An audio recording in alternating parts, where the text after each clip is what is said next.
এবং বই ছাপাতে গিয়ে একেবারে লেজে গোবরে অবস্থা করে ফেলেছে, এবং এই বই ছাপাকে কেন্দ্র করে তারা 100 কোটি টাকার সিন্ডিকেট বাণিজ্য করেছে।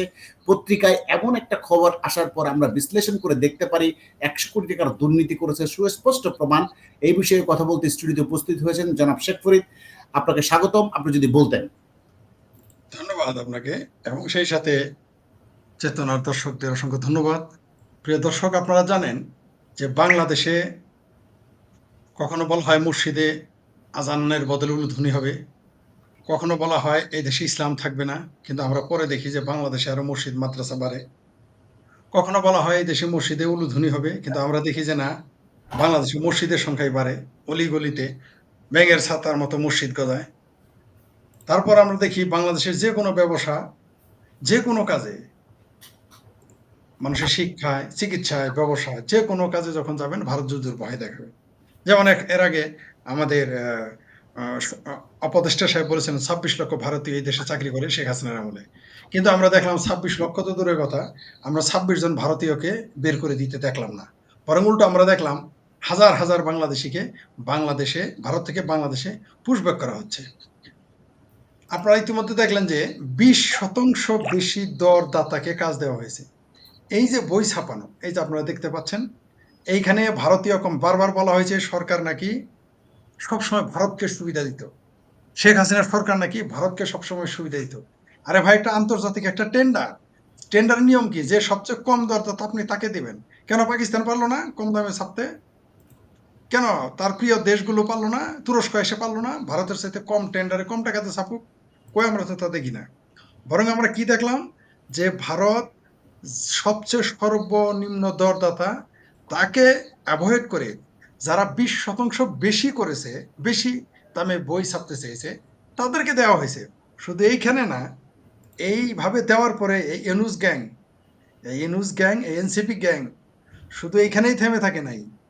এরা এই জামাতি বান্ধব ইনুস গ্যাং, ইনুসের সরকার এখানেই থেমে থাকে নাই। আমরা দেখেছি ছাত্ররা নিয়মিত বই পায় নাই, 6 মাস পরে তারা বই পেয়েছে, তার উপরে আবার 100 কোটি টাকার গচ্ছা। তাহলে বিষয়টা কি দাঁড়ালো? টোটালি মিথ্যা কথা। এই যে যে আওয়ামী লীগের বিরুদ্ধে অভিযোগ করা হয়েছিল যে কম টাকায় কি মানে বেশি টাকায় ভারত থেকে বই ছাপায়, এটা যে সর্বৈব মিথ্যা ছিল। মানে তাদের যে হাজারো ভারতের বিরুদ্ধে অভিযোগ, এদের যদি ঘুমের মধ্যে এরা নাক ডাকে, তাও এরা পারলে বলতো এটা ভারতের দোষ। এদের যদি রাত্রে বেলা বদবায়ু বেশি বের হয়, তাতেও এরা ভারতের দোষ দিবে। এবং আমি যেটা মাঝে মাঝে বলে থাকি, কোনো সময় যদি মক্কায় ঠাড়া পড়ে, মদিনায় পড়ে, তাইলেও বলবে যে এটা ভারত করছে। এদের বাপদাদার কবরে যদি কোনোদিন কুত্তায় গিয়ে যদি পেশাব করে, বলবে যে এটা ভারত থেকে কুত্তা এসে পেশাব করছে। এটা আমার ধারণা আর কি। বাংলাদেশের জামাতি হেফাজতিদের বাপদাদার কবরে যদি কুত্তায় পেশাব করে, এরা বলবে এই কুত্তা এটা ভারতের। এদের স্বভাবটা এরকম। আপনারা দেখেন এখন নিউজ কি বলে, এখন তো দিনের আলোর মতো স্পষ্ট। কোয়েটা নিয়ে তো আমরা এখন আর মাহমুদুর রহমান গং আমার দেশকে কথা বলতে শুনি না। এখন আর জামাতি আমার দেশ দিগন্তদের কথা বলতে শুনি না।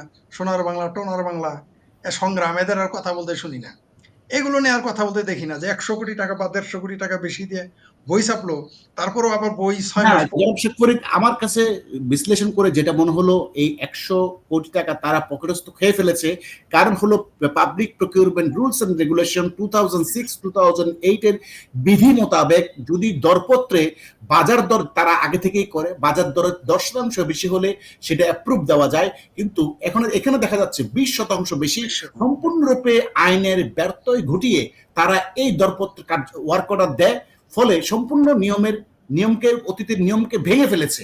এবং এই 100 কোটি টাকা খেতে যেয়ে তারা সর্বনিম্ন দরপত্র দাতাকে কাজ না দিয়ে 20% বেশি তারা দরপত্র জমা দিয়ে তাদেরকে কাজ দিয়েছে। অর্থাৎ কমিশন বাণিজ্য, সিন্ডিকেটের বাণিজ্য স্পষ্ট প্রমাণিত হয়। এবং এটা করতে যে ছাত্রছাত্রীরা সমমত বইও পায়নি।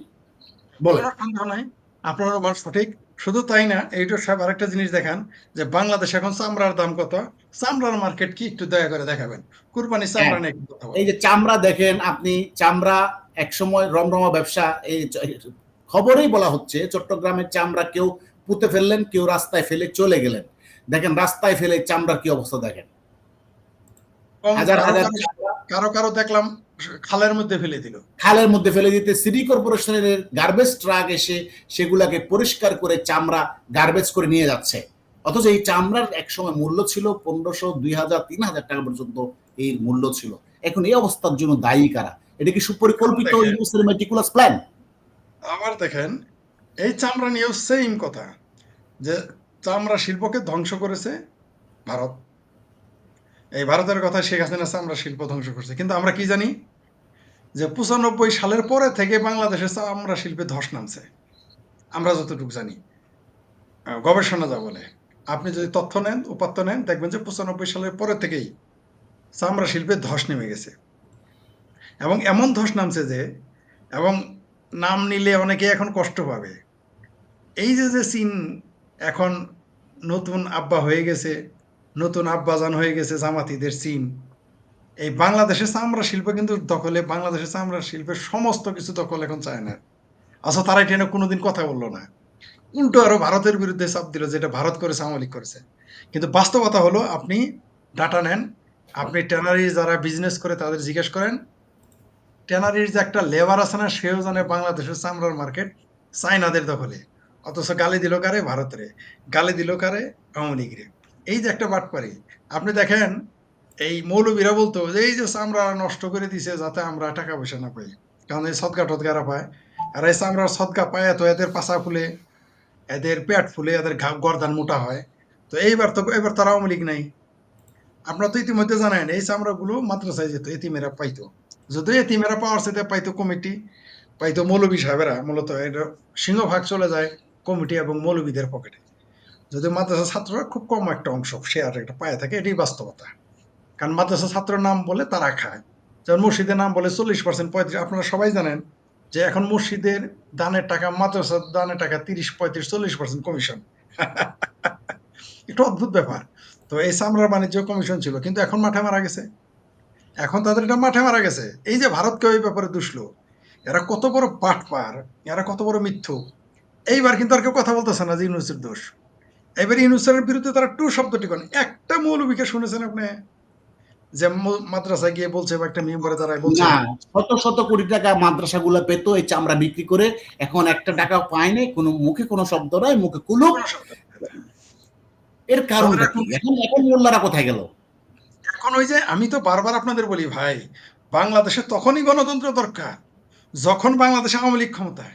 তখনই এরা গণতন্ত্র চায় যখন মুক্তিযুদ্ধের পক্ষের শক্তি মানে তো ক্ষমতায়। মুক্তিযুদ্ধের পক্ষের শক্তি না থাকলে এদের গণতন্ত্রও লাগে না, এদের চামড়াও লাগে না, ব্যবসাও লাগে না, কোনো কিছুই আর লাগে না। চলবে এদের। এরা হচ্ছে এরকম হিপোক্রেট, এরা বদমাইশ। তবে জনগণের কাছে এবার একই সাথে ইউনূসের চরিত্র ধরা পড়ছে, সেই সাথে মৌলবীদের চরিত্র ধরা পড়ে গেছে। আশা করি জনগণ বুঝতে পারছে। ধন্যবাদ। হ্যাঁ, ধন্যবাদ জনাব শেখ ফরিদ, আপনি মূল্যবান বক্তব্য উপস্থাপন করছেন। আমরা দেখি পরবর্তী পদক্ষেপে ইউনূস কি করে এবং তার গতিবিধি কি হয় দেশের মঙ্গলের জন্য। তো প্রিয় দর্শক, আপনাদেরকে ধন্যবাদ সাথে থাকার জন্য। আবারও কথা হবে অন্য কোনো বিষয় নিয়ে। ধন্যবাদ।